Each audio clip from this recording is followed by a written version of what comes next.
Do you want to take that, Elon, or do you want me to take it? My apologies. Sorry, I was on mute. Yeah, I think this is not something that we can really talk about. It's just we do our best to evaluate the production output, the macroeconomic conditions, and we make a decision. But it's unless there's something you'd like to add, Zach. No, I think that's right. I mean, as a team, we review where we stand globally on a weekly basis, and certainly can't get into the details of the reasons why certain decisions are made. But it is something that's very actively managed by a subset of the leadership team. Thank you. The second question is, do you still believe Tesla Energy will be bigger than Auto? And when will you provide more formal guidance on Megapack and overall Tesla Energy? Yeah, I should just clarify, like bigger than Auto from the standpoint of like total gigawatt hours deployed. So it's possible automotive revenue may be higher, but gigawatt hours I think will be probably higher with stationary storage. If you just look at what's needed to transition the world to a sustainable energy economy, there is more stationary energy storage needed than there is mobile energy storage. So, and we are seeing growth of our stationary storage well in excess of automotive. So that is in line with expectations.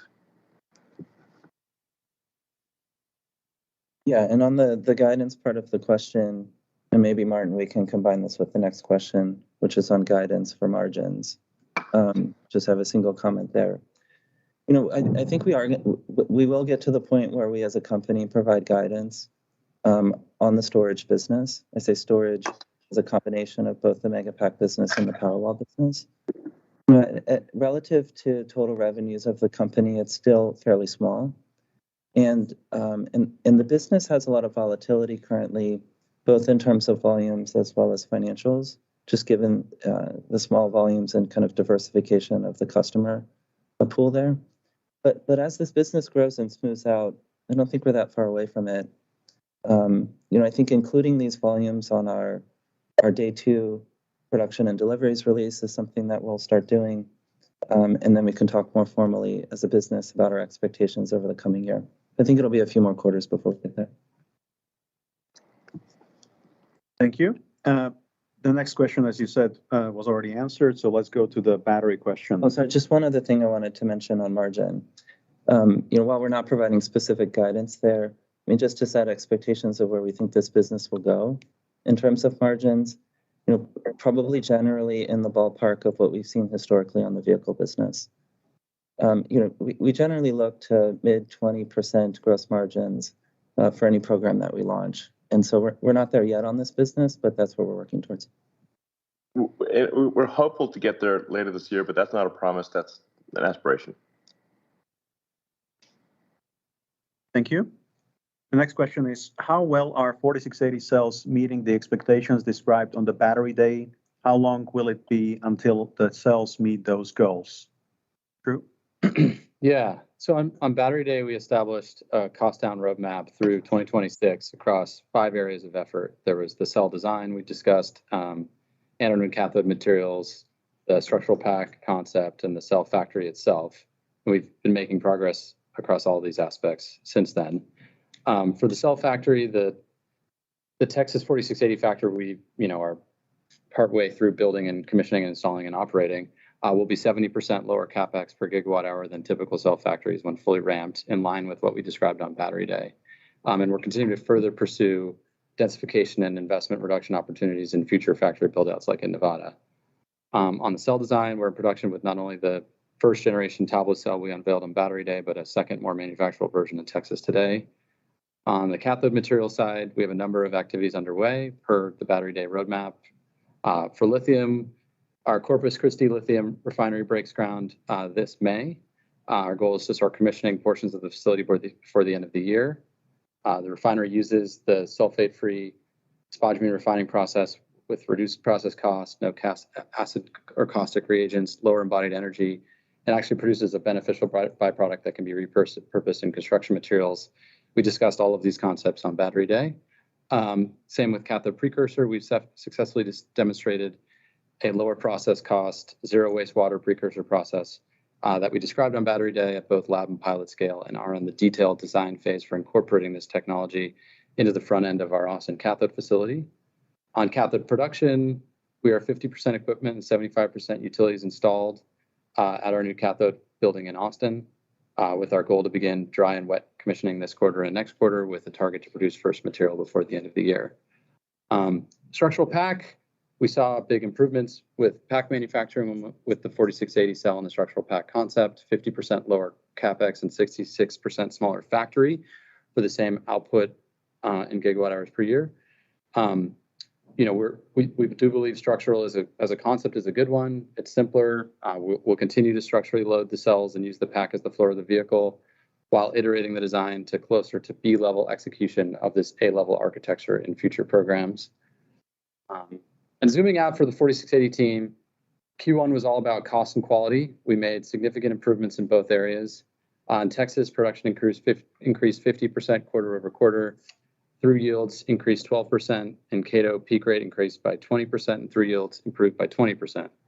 Altogether, the team accomplished a 25% reduction in COGS over the quarter, and we are on track to achieve steady state cost targets over the next 12 months. And going forward for the rest of the year, the priority one is yielding cost for the 4680 program as we steadily ramp production ahead of Cybertruck next year. Thank you very much. The next question is, what do you anticipate 2023 automotive gross margins ex credits will be at the company's current pricing levels? Yeah, I can start off on this one. This is a difficult environment to make a projection like this. There's a lot of macro uncertainty. There's also headwinds and tailwinds. And, this is basically a question I think that's asking about our viewpoint on where costs will go. And within costs, there's a set of costs in which we do control, a set of costs in which we're kind of subject to what's going on in the macro world.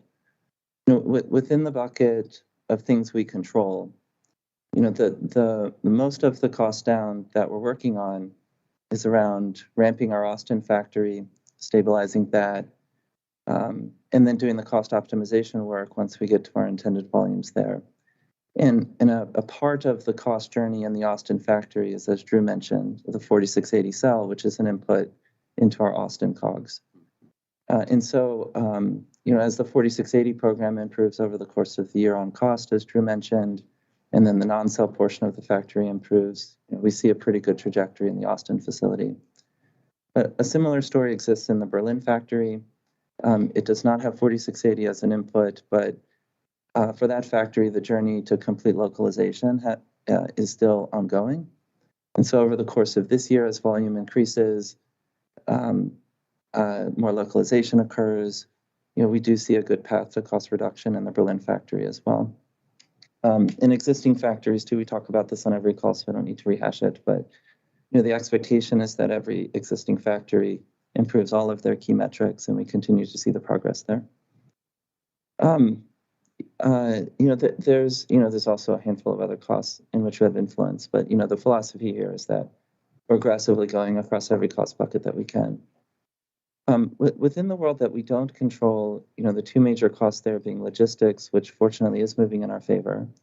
And I think our supply chain team has done a great job both on logistics optimization and taking advantage of reduced spot rates where they can. So thank you to our supply chain team. And then there's the commodities world, which has been a huge page point in our cost structure over the last, say, 2 years or so. And we're still kind of at the maximum of paying for commodities in our cost structure. It kind of maxed out in the second half of last year. We did start to see in Q1 a little bit of improvement. We think there'll be a little bit more improvement in Q2. But lithium has dropped a lot. It's worth mentioning that the price of lithium has dropped significantly. Yeah, and that's the piece that we expect to see more impact from in Q2. And generally, as a company, we do expect commodity prices to come down and have a more meaningful impact in the second half of the year. Yeah. So, this is our approach. How that nets out, just a lot of risk, and we'll have to see how the year progresses. Thank you. The next question is, how has global order intake tracked since the most recent round of price cuts? I think the overall thing we can say is that orders are in excess of production. Thank you. And maybe the last question from investors. Can you give updated specs and pricing for Cybertruck and any new features that will make it to production? Well, I think we'll save that for the Cybertruck handover, which will hopefully be around the end of Q3 this year. And one thing I am confident of saying is that it's an incredible product. It's a Hall of Famer, I think. And a product like this only comes along once in a long while. So people will not be disappointed at all. It's amazing. Great. Thank you very much. And let's go to analyst questions. We'll start with Alex Potter from Piper Sandler. Alex, go ahead and unmute. Can you hear me? Yep. Yes. Okay, perfect. So first question was on Lathrop. Obviously, it's great to see the growth there. Just wondering when you think that facility might be closer to full utilization. Are you just sort of deliberately working your way up the S-curve there? Demand obviously isn't the limitation. So what are the steps, I guess, to unlocking full utilization there?